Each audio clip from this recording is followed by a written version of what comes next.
Okay, so for the last lecture of our course, we're going to make a bridge to artificial intelligence and think about the role of artificial intelligence in proton therapy. Our speaker is Lei Dong, who is currently a professor, vice chair, and director of medical physics at the University of Pennsylvania. His research interests are focused on the use of advanced technologies to improve clinical outcomes. He has worked in intensity-modulated radiation therapy, adaptive radiotherapy, and novel treatment techniques, which includes the recent hot topic on ultra-high dose rate radiation therapy. Lei Dong, the stage is yours. Go ahead. Okay, thank you. First of all, the learning objectives. So in this review, we will talk about some examples of artificial intelligence applications for proton therapy. However, I'm not going to talk to you about AI algorithm. That's not my expertise. And we will discuss, general trends, some of the limitations using that in our clinical environment, and then some discussion of the strategies. I want to pay attention to my disclosure. I have a grants, speaker bureau honorary with industry as well.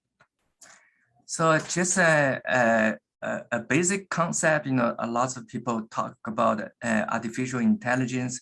In fact, we are really using a subset of the knowledge is called deep learning.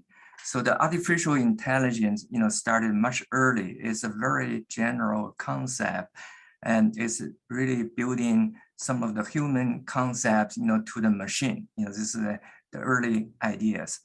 The machine learning get a little bit better. However, it's still trying to teach the machine, do what human is doing.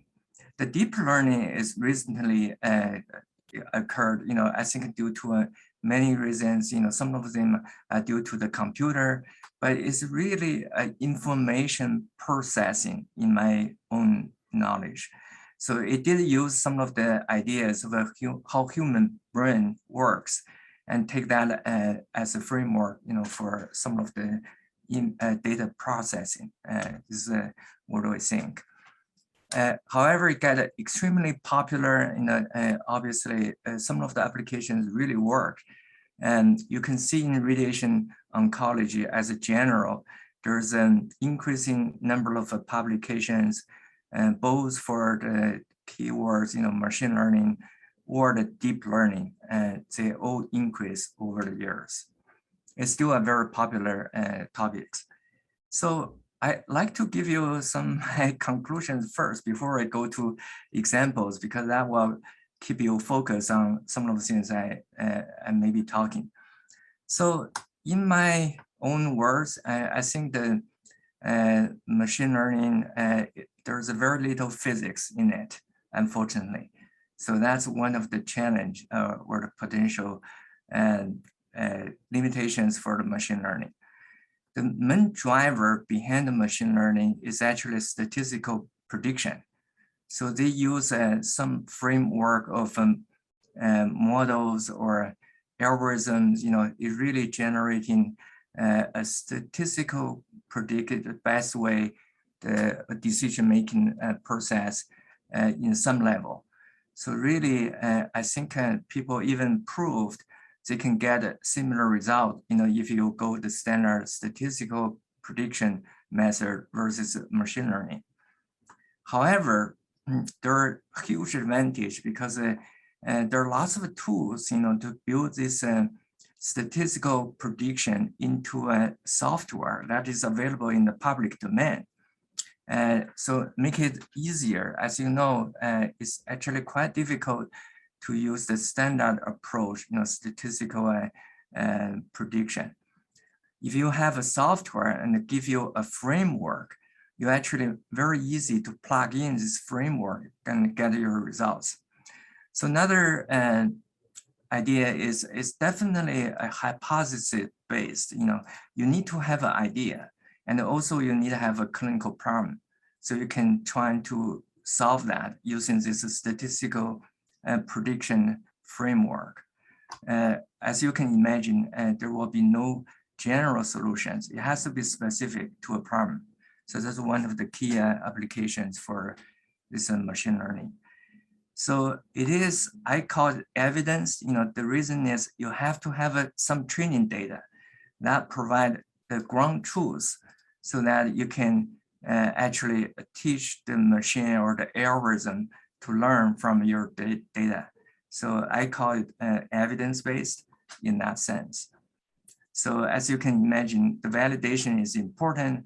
And unfortunately, at the very beginning, you can imagine even people reserve a subset of the data for validation, the algorithm validation, but the data is still generally from the same pool you collected for your training data. So it's not a truly independent. It's independent as part of the data pool. It's not independent because it's not tested outside of your environment. So they're still very challenging. The good thing is, medical physics is actually applied science. Anything that works is a solution. If things are working better than others or more convenient than others, which means it will work in our field. So it cannot be ignored, even there's very little physics in it. So that's my long introduction, just a few general things to keep people knowing why behind the scene there are lots of statistics. So machine learning, not only it provides a framework to do the optimization, to do the data training, you need to know there are also some algorithms behind the scene. So there are common algorithms, as you can see, they're all statistical method. That's why I want to make a point is really behind the scene, the engine is a statistical decision making. What we are using in our radiation oncology actually is not a completely a single point prediction, which I will discuss. There will be some example of using the common machine learning algorithm. What we are using the most is actually the convolution neural network, particularly for processing images. You can even consider dose distribution is image. So anything with a distribution of the data, either 2D or 3D, CNN provide a very interesting framework. It's similar to human the vision process, to detect objects or something similar to that.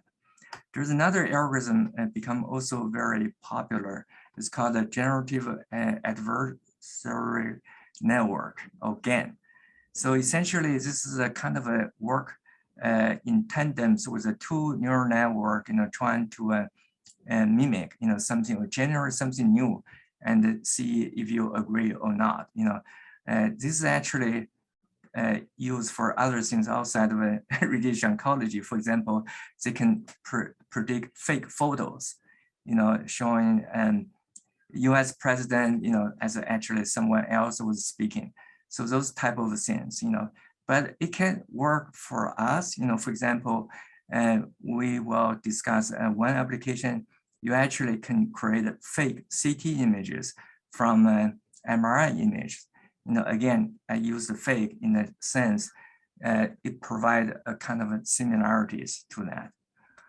So I want to tell you, I'm actually quite impressed with machine learning because it did have some unique approach, give you the solution somewhat unexpected. Yeah, actually that's one of the issues. We don't know why it actually works. That's actually is a concern. So I just give you one example, and we use a deformable image registration.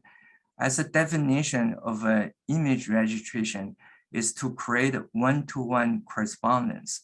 So if things are changed, you will find the same feature in a altered anatomy. So that's called a deformable image registration, or general is an image registration. Unfortunately, there is a big limitation for image registration, is that in the case below, there's a clinical case. It's a prostate cancer patients. What is shown in this green is the rectum. the process is here. So if we do an auto segmentation, you want to find the contours of this rectum. Unfortunately, in a patient may have a rectal gas, during the CT scan. And then you have something which is called a registration ambiguity.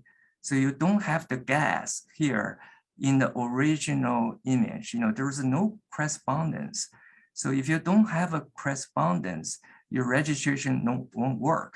So that's why if you use a deformable image registration to auto segment, this rectum with a gas in it, it won't work. You have to find a workaround, and in this paper, we mentioned we can actually create a fake gas in the simulation CT. So you force some kind of a correspondence, then your segmentation is better. But for some reason, the machine learning just go ahead bypass that. It just give you that contours, provided you provide similar trainings, the patient has rectal gas and without rectal gas, and you have a ground truth, train the system, it will directly give the results. So those are the interesting features. We don't know why it works. So where is the application in the radiation therapy, in particular proton therapy? I think the way I think about it, is any steps of in the radiation therapy or proton therapy, it can actually plug in. For example, it starts with a patient selection. Actually, there are lots of studies, tracking the outcome, tracking the proton patient treated versus photon patient treated. You actually could use machine learning to identify the patient that more suitable for proton therapy. So I think there are lots of work still in progress, but definitely there is a play in this area. There are also in the simulation area, I mentioned auto segmentation is actually the most mature application for machine learning. Target delineation, and there's other information, radiomics, help you to define the primary tumor as well. In the treatment planning QA area, definitely, think about what you need. You need to have a CT to a proton stopping power. So that conversion creates some difficulties for us because the CT cannot uniquely determine the proton stopping power. Then some way you can imagine the AI could help here if they can find some translations or nonlinear correspondence. Conversion of a CT or cone beam CT to a dual engine CT or contrast CT, those as an example. Those calculations will give some example, MU calculation, etc. So the adaptive, there's a huge need, for quick actions, as you can imagine. One of the advantage of an AI application, it gives you answer very quickly without going to the first principle. So anything require quick attention, like auto segmentation, auto planning, you can take advantage of those. Outcome study I already mentioned. Everything require data. That's actually one of the limitations. So in this presentation, I will give you some examples of application. You get a feeling, not everything in there. So let's start with the secondary monitor unit calculation. For people don't know, the secondary monitor unit is a quality assurance process. So whenever you design a treatment planning system, they usually give you a beam on time. As part of a safety or quality check, you want to use an alternative method to calculate the monitor unit, even for one single point. And if they agree, at least it's a comfort level, their things may work. This is a very common quality assurance process and required in the United States for billing purposes. So there are several ways to do that. One way would be generating models. For example, Hanakui in a Mass General Hospital have a semi-empirical model. And again, I give you a very old application. This is a double scatter proton therapy. It's very challenging because it requires many parameters. Recently, there's two publications. One is the first from the Washoe group in St. Louis.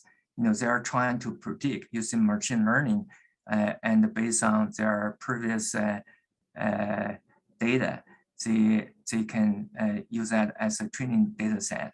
And later on, there's another enhancement. This is after this publication. I found it's interesting just compare their approach.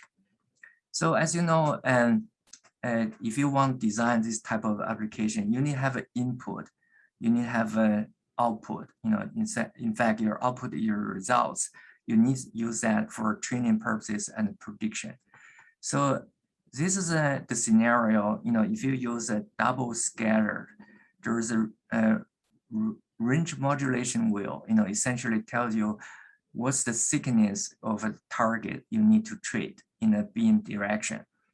There is a scatter selection, if you have some additional energy absorber, in order to change the range of the proton beam, you need to have a device, selection. There's several levels of the range selection.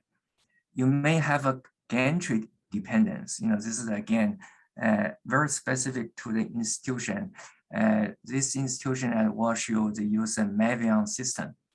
Mavion system, they found there is a gantry dependence in the output factor. So at different gantry angle, the monitor chamber give you slightly, is more like a less than 1%. This is the plot showing the gantry dependence, but it's very predictable and a change in the output factor, less than 1%.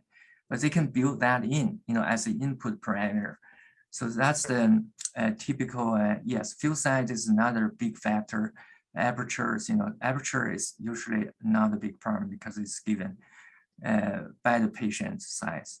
So those are the input parameter, and your result is your QA measurement. And you use that measurement to determine, if the prediction agree with the treatment planning system. So in the first paper by Washoe, they design what I call very typical applications. They use a random forest as one of the prediction engines. They also use the XG boost and the QBIS, as one example. The data flow, and as you can imagine, there will be a training data set. They usually reserve 20% of data for testing, independent testing. However, 80% of data will be used to build that prediction model. What they're doing is, you use this model and doing the optimization, of different parameters and trying to predict the measurement results. And you're repeatedly doing that, trying to optimize your parameters, give you the best prediction. So the result of that, okay, so I briefly discussed the second paper. A similar goal, however, they use a different algorithm. They use a Bayesian-based, actually just a statistical-based model. They also design what they call the shallow neural network, just two-stage neural network, trying to see if that can give you a better results. So this is how you evaluate the prediction accuracy. So you can see there's different algorithms, random forest is one of the algorithms. If you compare the independent tests, give you a kind of like a Gaussian distribution. However, you do have a few data set outside of your 2% range, so in this particular case, this algorithm called QBIS, I don't even know what that means. It gives you best result. And you compare with a semi-empirical model, actually that model gives you a worse result. You can have a prediction uncertainty or errors up to 8%. That's quite large. So similarly, another team, I think it's a Case Western in Ohio. They have a 4,000 data points. they found this Gaussian process regression give you the best result. The result is actually quite similar compared with the previous model within plus minus 2% in general. I think it's very close to your measurement uncertainties, because your measurement may not be perfect. So that's one of the limitations, whatever the prediction accuracy is limited to your uncertainties of your data or ground truth data. So what is alarming is, yes, you are trying to use this, it looks like everything seems to be within that range. However, if you do a sub-analysis, you actually will find for a small field, there are actually a larger prediction uncertainties. This is the field size or the field radius. As you can see, when the field size becomes smaller, you actually have a more variations, and that's definitely correct for a variety of regions. The measurement uncertainty is one, and also the data is purely based on fitting, and the smaller field since may not go linearly. So that's something we just don't know why it's not accurate. So I want to give you some my research, and because I think, by the way, it's very difficult to read some of the machine learning method. You almost have to trust it as a black box. So when you do the review, or whoever the reviewer is, and it's very challenging because you don't have the data. You have to really trust the author give you all the results. So that's another challenge. Just how do you evaluate author's work? So for that reason, I want to give you one research I'm currently doing. However, I have to tell you this data has not been published here, but I use it as an indication where is the input data you're trying to do and how you construct a clinical problem. So in this particular problem, we're trying to identify the patients, lung cancer patient in particular, their motion may change, after the CT simulation. For people who don't know, in radiation therapy, the patient usually bring in to do a 4D CT scan. So they will quantify their motion, and based on that CT scan, called the simulation CT scan, we design a treatment plan. And we assume the patient will be always like that. And the same treatment plan could be used for the entire course of a treatment. And patient may receive 30 treatments over 6 weeks of a time. As you can imagine, that may not be always the case. So what happens if a patient motion change? Obviously, the treatment plan will not be optimal. It become a change, could potentially could have either the margin is not enough, or the margin is too big at the very beginning, because at the very beginning, the patient tends to be very nervous. They actually over-exaggerate some of the motions. During the treatment, because the treatment is repeated, sometimes it settle down and actually motion could be reduced. So that was the clinical problem. So how we're doing that? So we're trying to correlate with a number of factors, can identify the patient could be a change, their motion pattern, not just the magnitude, is what is changed from the original CT simulation. That matters for treatment planning. We're also trying to identify what factors affect patients, what characters of the patient that may introduce this type of changes. So that's the two goals in there. So what we did is we identified 37 features. As you can imagine, we have no clue. We just don't know what is the reason. This is very typical, but that's part of the study. We're trying to identify which one have the biggest impact. So what we did is we coded different parameters of patient characteristic, like age, weight, respiratory rate, this is how fast they breathe, smoking history, staging, etc. And I want to bring your attention, we doing the initial simulation, we do measure the patient motion amplitude for both diaphragm motion as well as the original tumor motion during the simulation. There are a whole bunch of other parameters we actually measure, trying to find a clue what caused the patient to change. So what do we do is, again, we have no clue which algorithm works the best. So what do we decided? We test all of them, essentially multiple regression or decision tree, random forest, etc. Not only we're doing individually for each algorithm, we also trying to combine them and form what they call the ensemble learning model. So you take advantage of everything, again, remember the only output is important. As long as we have enough data set, you are not overfitting that problem. And also you always reserve testing data set so that you can make sure the data is validated, for that reason. So that's how we create what's called the supermodel, actually in a combination of a different algorithm and then another combination of that. One of the things I noticed very effective for machine learning is to handle nonlinear response. Something is not straight linear. People have difficulties. Even the algorithm have difficulties to predict. If you have multiple factors that play into a role, and machine learning tends to do better than the rest of the traditional method.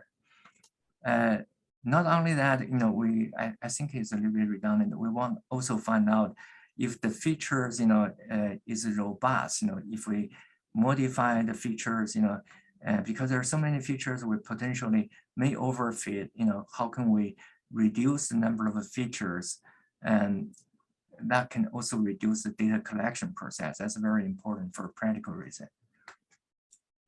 So what do we do that? The first thing is actually reduce the number of features, find out which one is most important.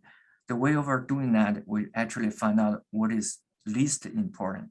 So what we're doing is we use that machine learning framework and compare the predictions, versus the ground truth. And then we remove one feature at a time and see if you can still keep the same accuracy. So this is the way you reduce the number of features one by one.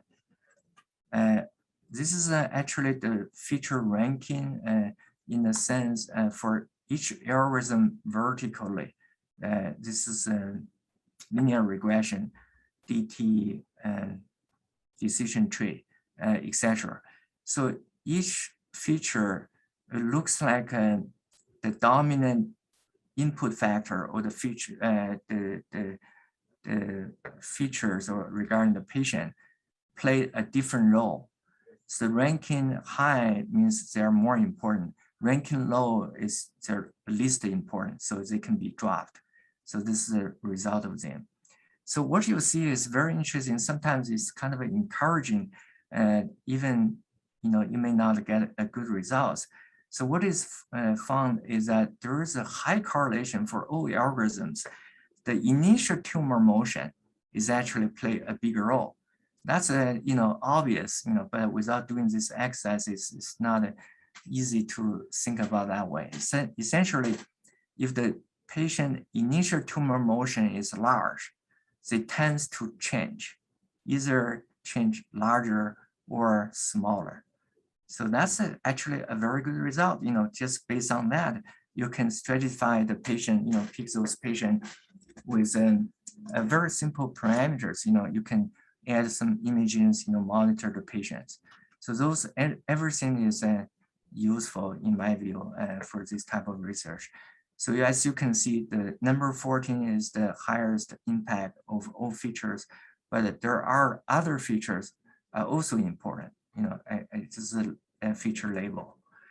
So what do we do with this? And so this is a kind of a result, so we tested different individual algorithms, looking at their prediction accuracy. Not only that, we use the five-fold validation technique. Essentially, you're recycle or changing the 20% reserve and changing the training data set and relearn, the algorithm and make a prediction.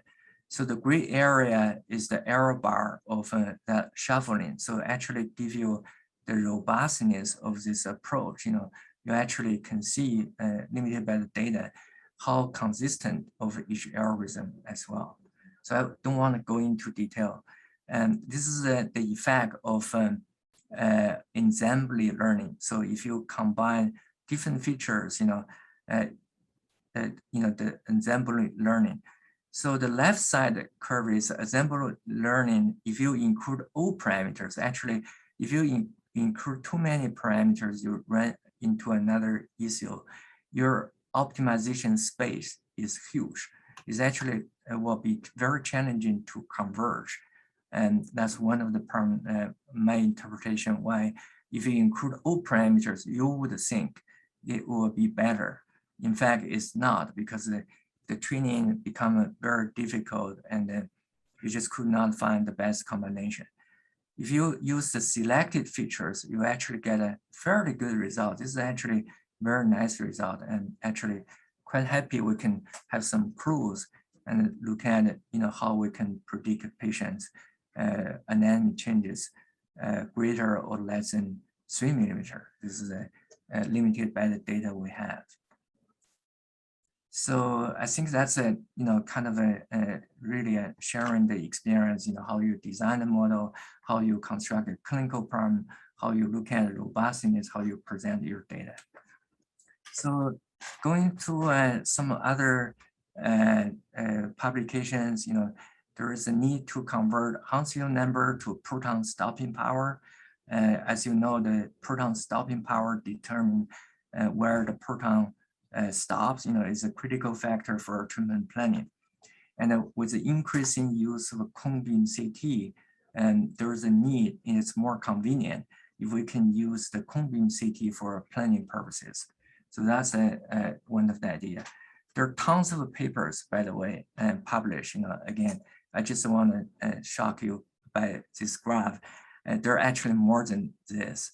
So if you summarize the approach, there actually have a few categories. One category is being using the image registration based. So if you have a registration between cone beam CT and the conventional simulation CT, you can use that, directly convert cone beam CT Hounsfield number to the conventional to solve that problem. Then there's a scatter correction base. You can even go into detail. I use just one example. There are multiple papers within that pool. You actually use the physics technique, trying to minimize the scatter. So you improve the primary, your image reconstruction will be better. You'll get a more accurate cone beam CT, similar to the simulation CT. But I have to say, most recently, the machine learning based, deep learning based algorithm, whether they're using the projection based learning or whole image based learning, definitely dominant, this factor. As I probably mentioned to you, they all kind of follow the convolution neural network type of approach because it's a great technique to process images. So just give you some examples. The paper is published here. There, this is more the result. If you compare the cone beam CT and compare with the machine learning. Oh, okay. Sorry, there is an animation here and behind the scene. Okay, so what you say? Contemporary. So you can see behind the scene, there is a UNet, kind of a neural network base, they process the images in the projection space as one method. In the deformable image registration is another. And the third one is actually use the raw image data using machine learning to correct and then reconstruct. This is the result. Sorry about this animation. So there's another paper, from Emory Group. They actually use a cycle gain technique. So this is the technique. If you can correlate with a cone beam CT with a planning CT, and you can create a fake, simulation CTs based on the cone beam CT. The behind the scene, sorry again. So the behind the scene is you have to create a two neural network. One is called a generator, essentially to create a different Huntsville number. And then there is a discriminator, as another to reject the one we should not agree with the ground truth. So you repeatedly going through that process using your training data set. Eventually, you will find the parameters that can predict a fake simulation CT from the cone beam CT. So this is some of the result of that. And unfortunately, one limitation is that they only work in the image domain. Essentially, they're ignoring if there is an image deformation, between the simulation CT and the cone beam CT, it may not track the anatomy changes, unfortunately. So one of the, I think there's a similar method, again, was created by another user. Okay, this is image data. If you calculate the dose from the simulated simulation CT, synthetic CT, and the dose calculation is more accurate. Again, this is a little bit more detail about the discriminator. Essentially, they have to agree with the decision. They generate, and actually this is something novel. You can imagine you could go wrong without constraint, just creating a fake CT because there are multiple solutions. So what they're doing is it's called a consistent cycle gen. So they predict both forward and backward. If you have a training, you have a cone beam CT can come to a simulation CT, and also simulation CT can be converted to the cone beam CT because it's paired data. By adding this constraint, your algorithm is more stable. So that's called a cycle consistent method. And a similar method can be applied to MRI. So if you have MRI images, you have to find a way to create a paired image because you need a ground truth. So if you do a deformable image registration between the MRI and the CT image of the same patient, and you provide the training background, so you can use a similar cycle gain technique, and generate a synthetic CT. So once you generate synthetic CT from the MRI, you solve many problems. Your CT number is accurate. You can do the treatment planning. You can do the auto segmentation, etc. Actually, this method has been reproduced by many other authors, and I think it works. I just don't know how much accuracies, if you have a different MRI imaging protocols, there's very strict rules about the imaging protocol. As you know, MRI is not an absolute image acquisition protocol because it depends on the sequence, scanner. It's more like a visualization tool. CT is quantitative imaging method. So MRI is not a barrier, however, there are ways to make them more consistent than just the visualization. So those are challenges. So just give you some of the results, so if you have an MRI image, it's T1 image, again, there is a reason for using T1 weighted image because T1 is more patient internal atomical composition based. T2 is more enhanced, for the tumor. As you can see, individual patient will be different if you use a T2 based protocol. So you have a CT MRI image. This is the simulation patient image of the same patient, and this is a synthetic CT. This is a comparison between the Huntsville numbers. This is graphically showing that and the scale is 300 here. So it's not perfect, I would say, but it's within probably the uncertainties. In particular, if you are variant, like a randomly variant, a proton beam, if you go to a under prediction and then go to a over prediction, the net is 0. So for proton beam calculation, it may not sensitive for this type of prediction error. It all depends on the pattern. So the error is relative as well. So this is a treatment planning comparison. If you calculate the dose, for 2 patients, this is 2 different liver cancer patient, can see a slightly different plan, but you can get a very good dose range, comparison. As I mentioned, it may not be sensitive to individual voxel variations, as long as the integrated paths give you a more accurate results. So there's another similar application. You probably can see the pattern, and the idea here is to create a non-contrast CT for dose calculation from a contrast CT. Why we're doing this, as you can imagine, for physicians, contouring the target is much easier to use contrast CT. However, the contrast CT altered the Hounsfield number, it's more like an enhanced CT for tumor visualization, and they're not real. So the Hounsfield number is out of a calibration. So if you use the contrast CT for dose calculation, you will create errors in your dose calculation. So the idea here is, how you can actually use the contrast CT, create a virtual non-contrast CT.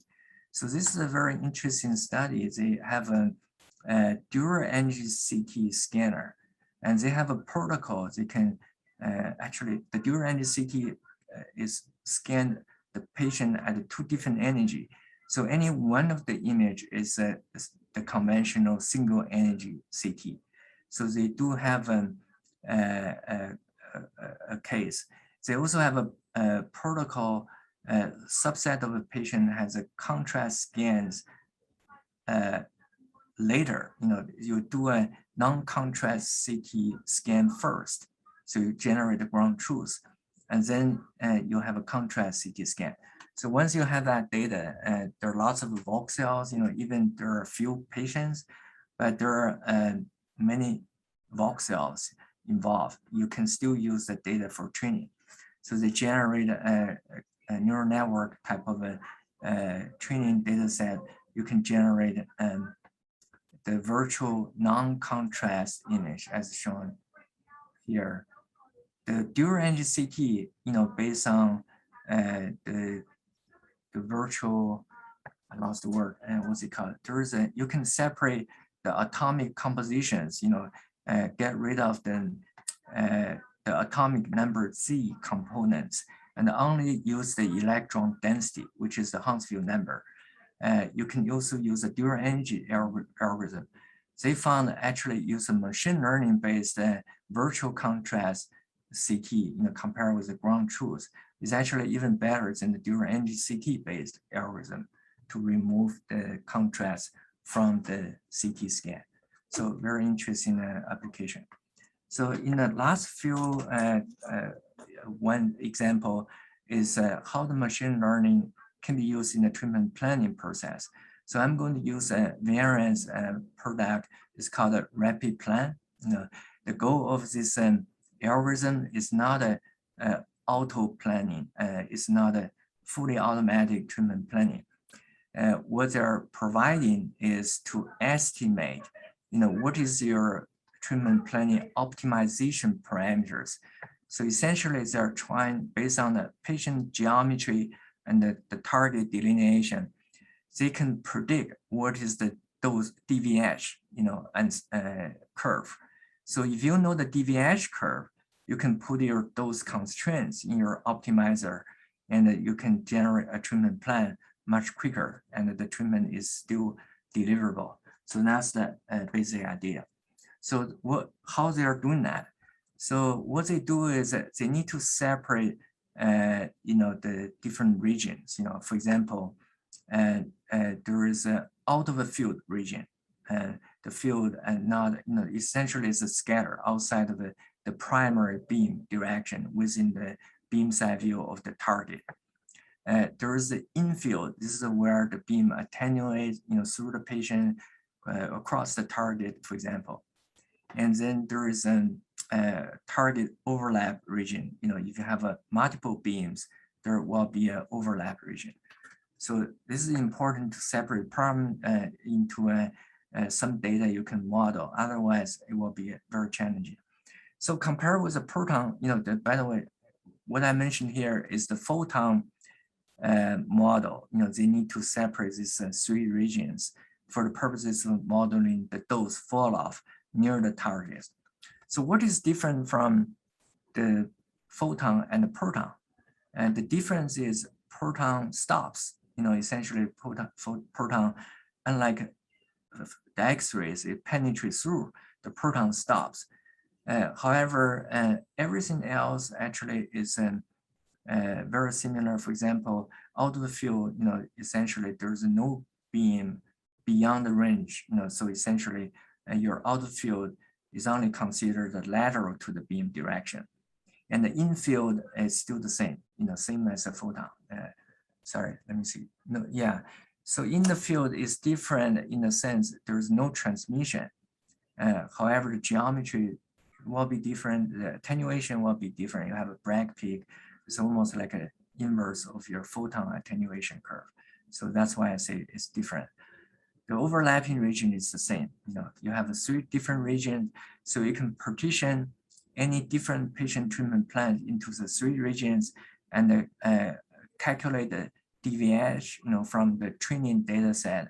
And they use principal components analysis to decompose, the DVH into a manageable model so they can predict. And this DVH kind of implied relationship between the target and the distance of those fall off was embedded into those. So that's how you can create a prediction model based on the different regions, partition of the region, and analysis of historical data for that organ at risk. Is specifically for the DVH. So how you implement that, and the implementation is once you generate a model, so if you have a patient as a contour is done, they actually showing you this screen. This is a predict model, the error bars indicating some uncertainties of the prediction, because you have a model, you have data, you actually based on the actual patient, you have a judgment. This is very useful. They can tell you if one parameter is out of range from the training data set. So that alerts you, you could change that parameters. And then this is the DVH, shown here is a predicted one, not before you start optimization. But you can do this as an initial set and do the optimization. It turns out it works extremely well just for the initial optimization without a revision. There are multi-institution studies. This is a proton study. My institution was involved. It's a center A. And there's some other centers also involved. Unfortunately, they're relatively new centers. They have not doing a lot of head and neck planning. As you can see, actually the rapid plan model gives you a slightly better normal tissue sparing. In other centers, if they're not familiar with this type of planning. For our center, this is a fully independent validation. The model was developed by one institution and deployed into our institution, which is provide validation. As you can see, our model actually match with their model. Our clinical data match with their model very well, which means it has some general success. So this is just give you a visual look. This is the clinical treatment plan. It's already finished. And this is the rapid plan prediction after one iteration. As you can see, they're already very close. That really saved a lot of time for this complicated case. This is additional data. We have multiple patients.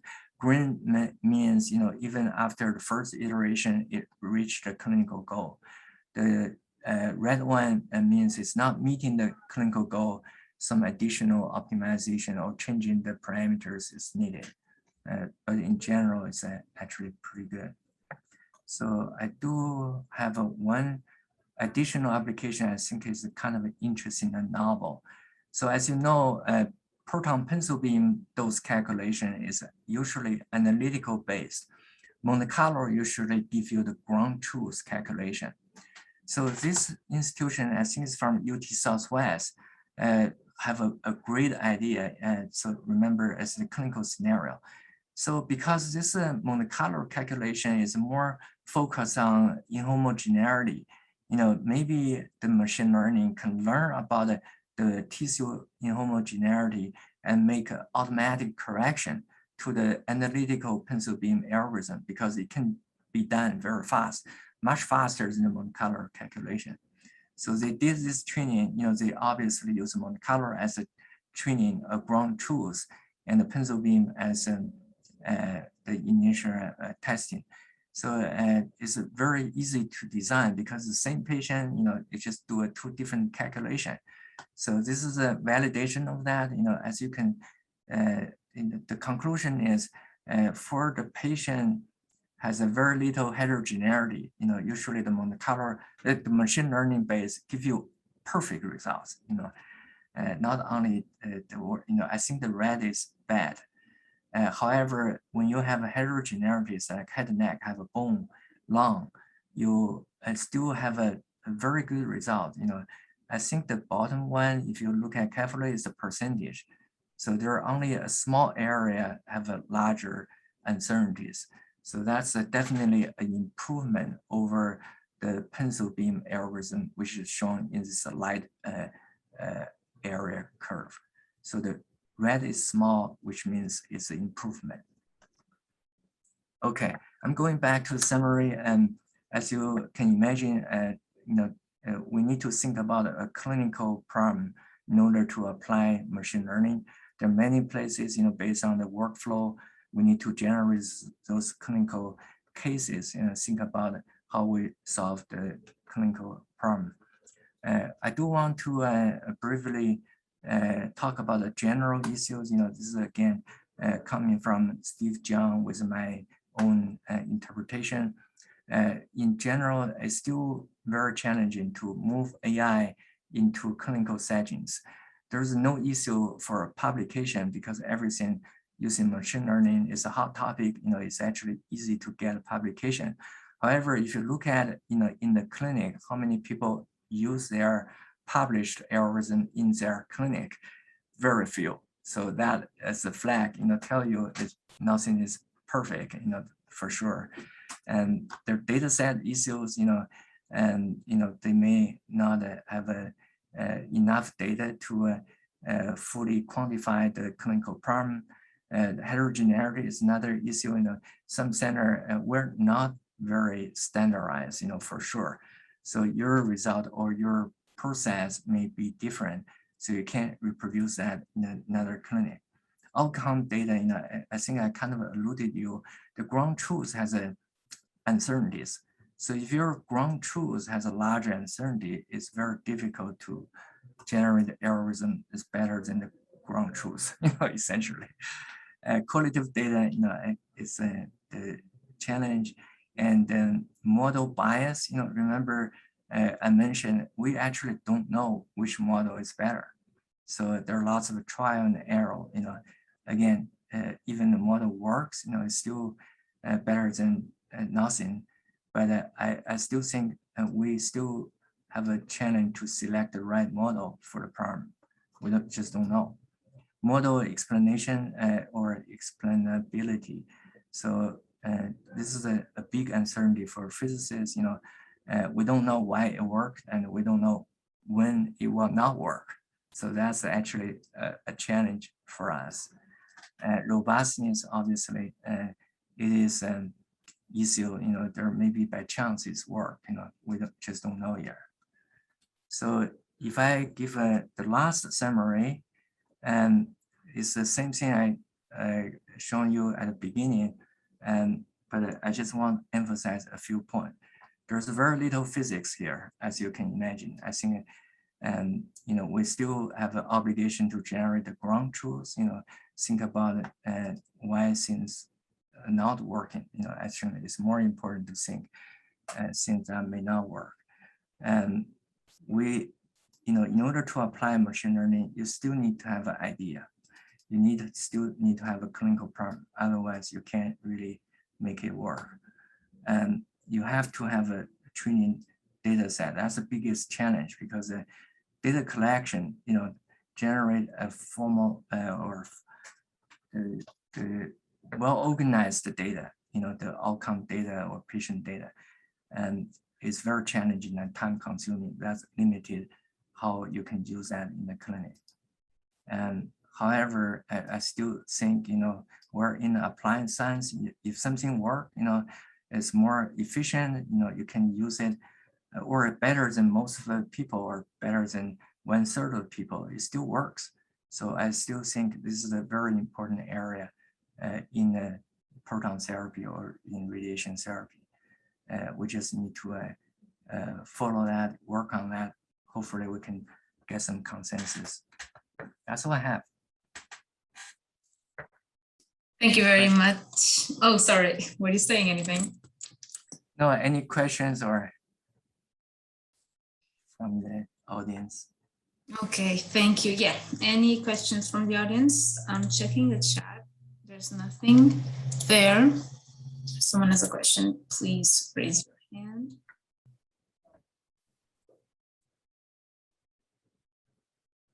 Okay, second.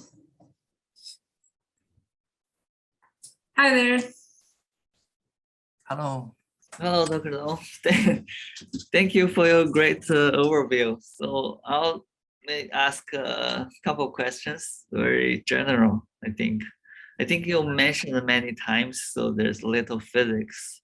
When I have the same struggle when I review similar papers using machine learning algorithms to have a model, to have a prediction, but we are not expert on the algorithms. There's a lot of things we don't quite understand. So what is your suggestions to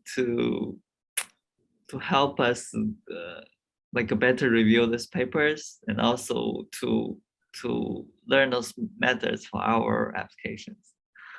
Yeah, and you are not alone. As I mentioned, it's very difficult to review those papers. I do believe people started having some guidelines on reviewing papers. So I don't have the reference with me.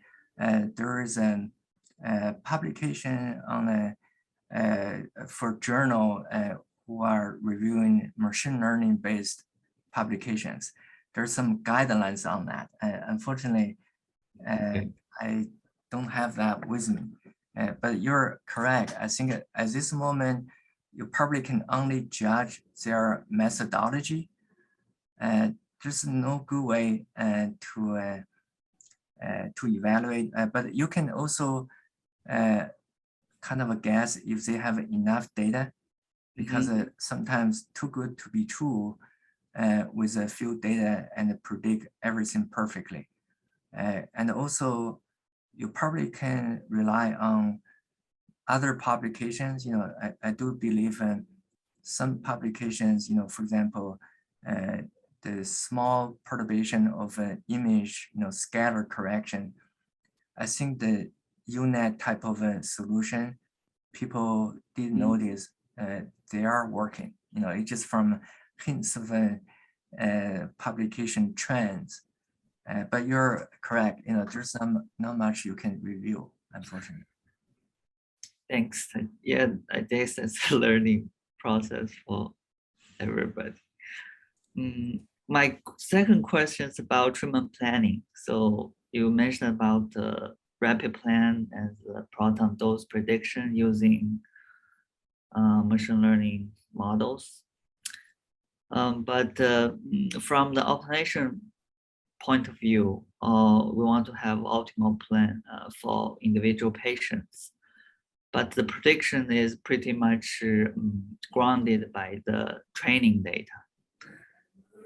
So there's a trade-off between individualization and also a quick, good solution. I know that if you can have a very quick solution without doing long process automation, it's very useful for online adaptive planning. So what do you think the good approach to balance this trade-off? Yeah, that's a very hard question. I can tell you, anything require compromise. It will be difficult. You can imagine even human has trouble to make a compromise. The machine will do the same, because really they're trying to learn from us. I think that's a very difficult question. Where is your trade-off? Where you make your decision?